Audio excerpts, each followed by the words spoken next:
You can access the entire episode now on our website, forbiddenknowledge.news, Rokfin, Rumble, and all podcast platforms. Now, what I see and what seems to have always been unfolding is anytime there is a movement of the people that's really beneficial for the global consciousness overall, what's best for the entire planet ends up being co-opted and hijacked.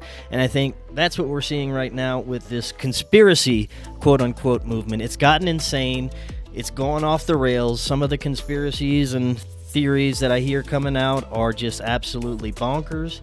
There's been a level of infiltration, counterintelligence, people just being persuaded to give out bad information, and then they just have the bad eggs that just want to muddy the waters for whatever personal messed up reasons they have. Now, I want to get into that in a second, but before we do that, I want to get your thoughts on Hollywood post-COVID and Hollywood before COVID. You mentioned that it's a Luciferian run system. Is this what has always been the driving force with Hollywood? We know that the marriage between CIA and Hollywood is integral for everything that they have to put forward. It's a perception management, it's culture creation. But recently, I've seen that after COVID, for whatever reason, if they move too fast, if they made too many mistakes, Hollywood seems to be crumbling. And this is very encouraging, but I'm hoping that there is nothing even more malevolent on the back end of this. I know a lot of honest actors and people in Hollywood that were not in it for the Luciferian power or whatever are being extorted now. They are being thrown under the bus, and there's a lot of madness unfolding in all of these realms, and there is a changing of the guard here, and where it's going to go, I'm really not sure. I'm encouraged that people are looking for more forms of independent entertainment, more truth. But what do you see unfolding? How do you see what was behind Hollywood before COVID and then what happened to it now? So this is an excellent question. There's many layers to this, but I'm going to try to go back to the times of Frank Capra. It's a Wonderful Life. That's a magician. That's what a magician is. That's a man who said every man is born free and divine. And that George Bailey in that story was the richest man in Bedford Falls because he had friends. That the lie of Potter and the promise of Potter was false, and it could be overcome by self-sacrifice without being virtuous in that endeavor. He was a guilt-ridden man of lack of achievement, lack of self-worth, and what Capra said was you got 2 hours with them in the dark. And in that 2 hours, you can show them something they've never seen before. And you have more power in those 2 hours than a president of the United States over 4 or 8 years. And he's right. 100% right. Now, pre-COVID, I can tell you that the industry was already consolidating. So when we're talking about agendas, everybody, Operation Lockstep, whatever, everybody follows the trend. Okay, so if horror is in versus out, we're doing horror. But ultimately, that comes about from the very, very top who sees an opportunity to translate getting rid of love stories and romantic comedies.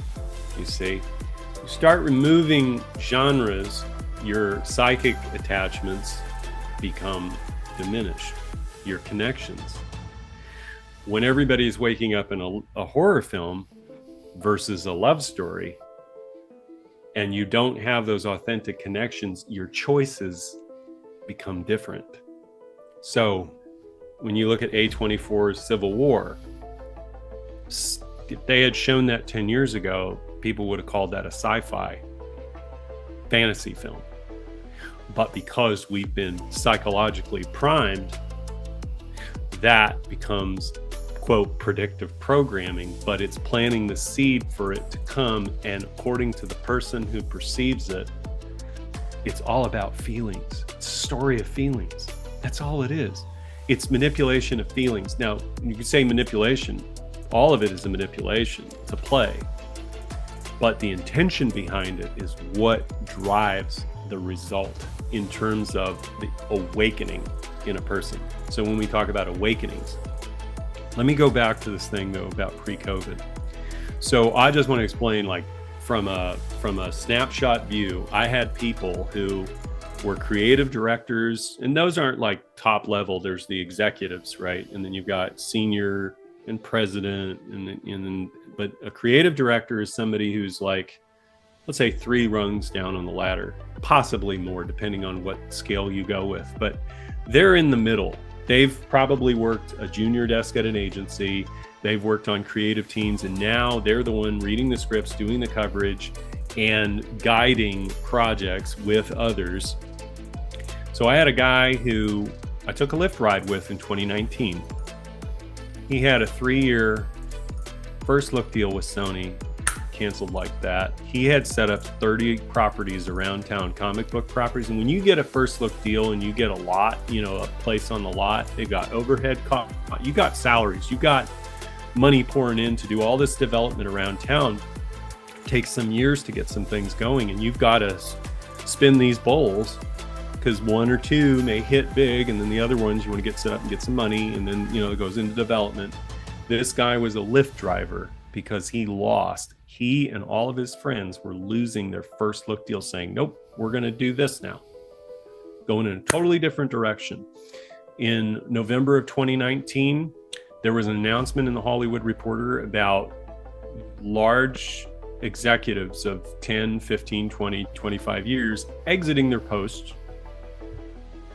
within months of each other and going and working for Silicon Valley, because they saw the coming deconstruction with the streaming model in place, where the overhead for most of these companies was going to be crushed, especially if you knew COVID was coming, because of that contraction, and the shutdowns would expose all the inefficiencies of industry. Money, capital, all of it. Okay. So these guys and gals are going into these positions in Silicon Valley to do what? To buy up digital libraries of films for cheap and then relicense them.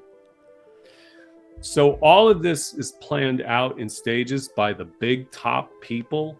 They're not that smart, really. The executors, Iger and all these, I'm not saying they're just incompetent, but they really don't know where they are. They can't read the room. They're there to create the friction that is necessary in order to deconstruct something. Kathleen Kennedy should not be sitting in her chair having lost billions of dollars in IP value. She shouldn't be making another movie, and she should be walked out that door, but she's kept it. She's protected by somebody. She's kept there. There's no argument that this person has a formidable comeback in them.